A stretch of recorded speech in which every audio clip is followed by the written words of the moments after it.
Year is 1990. Kuwait finds itself under attack by Iraq. The United States goes to put an end to this invasion, but in turn, two events take place after. Waco City siege and the Ruby Bridge standoff. Both of these events had the FBI acting improperly and out of line. This in turn caused people to become outraged and militias to spawn.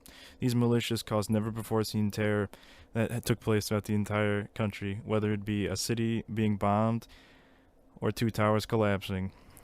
Regardless of the U.S.'s efforts to try and find and prevent the danger, it found itself to be in the center of it. As the Cold War was coming to an icy end, tensions began to heat up in the summer of 1990. Then Iraq President Saddam Hussein claimed Kuwait and the United Arab Emirates were enacting economic warfare against the country of Iraq. Iraq had failed to make territorial gains in the recent Iraq-Iran war and was in desperate need of money. Iraq was frustrated at the neighboring country of Kuwait because it was spearheading up a campaign to keep OPEC's oil prices low by flooding the market with oil. This was the exact opposite of what Iraq wanted. Due to the cost of the recent Iraq-Iran war, Iraq was hoping to limit supply in the international market by cutting back on the oil production, enabling for higher prices and thus helping Iraq in this economic downturn. Due to rising tensions with Kuwait, Saddam Hussein ordered 100,000 Iraqi troops to invade neighboring Kuwait. Thus began the First Persian Gulf War. Soon after, the United Nations Security Council responded with a trade embargo on Iraq. The United States responded with Operation Desert Shield. This operation led to troop movement and deployment into neighboring Saudi Arabia. Saddam Hussein claimed Kuwait as Iraq's 19th province. After doing so, the United States deployed a naval blockade surrounding Iraq, and the United Nations Security Council passed Resolution 678, setting a deadline of January 15th, 1991, for Iraq to withdraw from Kuwait. As the United States awaited Iraq's response to the resolution, the United States Congress passed a joint resolution authorizing the use of military force to drive Iraq out of Kuwait. The votes were 52 to 47 in the U.S. Senate and 250 to 183 in the U.S. House of Representatives. These were the closest margins in authorizing force by the Congress since the War of 1812. Iraq did not meet this deadline, and a coalition force spearheaded by the United States was created. As Iraq failed to comply with this joint resolution, the U.S. initiated Operation Desert Storm, which began the United States invasion of Iraq. The Persian Gulf War was the first of its kind. It utilized modern technology, enabling the United States-led coalition to have a huge military and technological edge over the Iraqi military. One of the most prominent technologies at the time was laser-guided missiles, also known as smart bombs. These things enabled the United States to hit their targets from great miles away and hit them with precise accuracy, something they failed to do in the Vietnam War. Not only did the United States have better technology, but they used that technology to have better military equipment. One such thing was the F-117 stealth fighter bomber that could not be detected under Iraqi radar.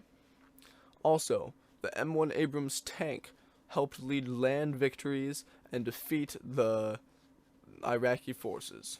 One of the main reasons why the United States won the Persian Gulf War so easily was because they initiated something called indirect strategy.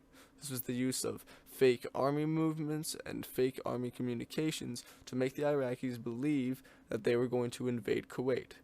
They even went to the extent of using wooden fake tanks to make the Iraqis believe they were prepping to invade Kuwait. In reality, troops were silently moving to the north and western part of Iraq. The Iraqi army fell for the trick and moved the majority of their units to Kuwait. With northern Iraq practically defenseless, the US-led coalition invaded northern Iraq and then, with Saudi Arabia's help, invaded Kuwait.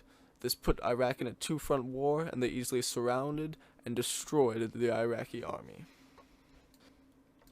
One of the most infamous events of the First Persian Gulf War was something known as the Highway of Death. Saddam Hussein ordered Iraqi troops to retreat from Kuwait, but as they tried to in stolen civilian and military vehicles, coalition air force bombed the retreating forces, killing approximately 10,000 Iraqi troops.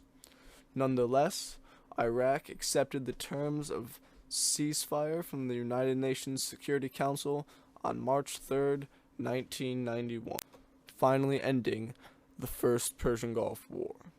Although this was a United States victory, it eventually led to high international tensions and hate for the United States by small, radical militant groups within the Middle East.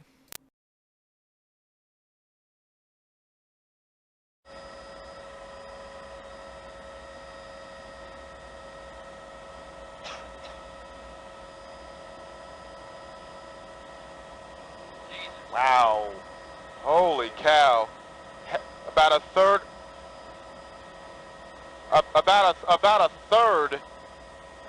of the building has been blown away.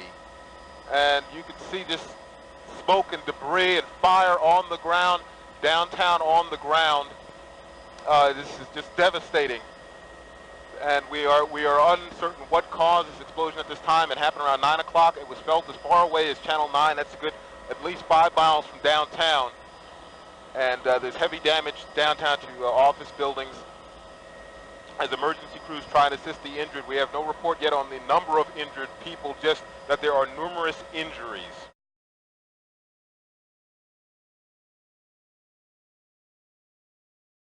The morning of April 19, 1995 started like any other. Government officials went to work and children were dropped off at their daycare. All was well until at 9 a.m. a bomb went off containing 7,000 pounds of explosives, killing 168 people and injuring 680 others. 1/3 of the Alfred P. Munich building was gone and 16 blocks were damaged by the blast. This brutal attack was carried out by two men, Timothy McVeigh and Terry Nichols. The two men met in Fort Benning in 1988. Both men expressed anger against the U.S. government as well as the FBI. This hatred was made worse when the Waco siege event happened. McVeigh was outraged by the FBI's handling of the event. To send a message of his hatred and strike back against the government, McVeigh and Nichols decided to kill government officials. McVeigh wanted little non-government casualties as possible, so he chose the Alfred P. Munich building. But to destroy this building, they needed to construct a bomb. They constructed this bomb by stealing all the materials necessary to build it and storing it in a warehouse, and eventually renting a truck. And in that truck, they stored all of their explosives in military-grade cans. The total weight of the bomb was 7,000 pounds. 5,000 of those pounds consisted of ammonium nitrate fertilizer, 1,200 pounds of liquid nitrate ammonium, and 350 pounds of Tovax. The bombing was originally planned to be at 11 a.m., but it was decided to be moved to 9 a.m. They parked the truck outside of the building in front of the daycare center and walked away. The bomb was set on a 5-minute detonator. He walked away and then set the bomb off. After the bomb was set off, the destruction happened, which resulted in many deaths. Many buildings were damaged in the attack. It was estimated that $652 million worth of damage was caused by this attack. The bomb was equivalent to 5,000 pounds of TNT. The victims from this consisted of pregnant women, and all of the victims ranged from 3 months old to 73 years old. 99 worked for the federal government, 8 of them worked for federal law enforcement, and 19 others were children. Out of all of the people that were injured, the injuries consisted of abrasions, severe burns, and bone fractures. After 90 minutes had passed since the explosion, McVeigh was stopped for driving without a license plate, and he was arrested for illegal weapon possessions. Terry Nichols was later connected through forensics to the case, and he was also arrested. And Terry Nichols was sentenced to life in prison without possibility of any parole. Timothy McVeigh, on the other hand, was sentenced to execution by lethal injection. After this event occurred, the United States government passed the Anti-Terrorism and Effective Death Penalty Act of 1996. This act tightened habeas corpus, and security around federal buildings was tightened. Before he was executed, McVeigh tried to justify the reason for killing children in his terrorist attack. He said, "I do not define the rules of engagement in this conflict. The rules are defined by the aggressor. It was brutal, no bars held. Women and kids were killed at Waco and Ruby Ridge. You put back in the government's face exactly what the government's giving out." McVeigh also reflected on his attack by saying, "Think of people as if they were stormtroopers from Star Wars. They may be individually innocent, but they all work for an evil empire." A couple years after this horrible attack, a memorial was made. On April 19, 2000, the Oklahoma City bombing memorial was dedicated to the victims of the attack. 168 bronze chairs sit inside a reflecting pool. Each chair represents one victim whose life was taken in this attack. In conclusion, the aggressive actions of the United States eventually leads to the rise of Osama bin Laden and his plan to destroy the American people through acts of terrorism. This can be seen by the awful 9/11 event, where many American lives were taken when two planes collided with the Twin Towers. Also, the United States government's aggressive actions against its own citizens, such as the Waco siege and the Ruby Ridge standoff, leads to a militia movement, which can be seen from Timothy McVeigh's attack on Oklahoma City.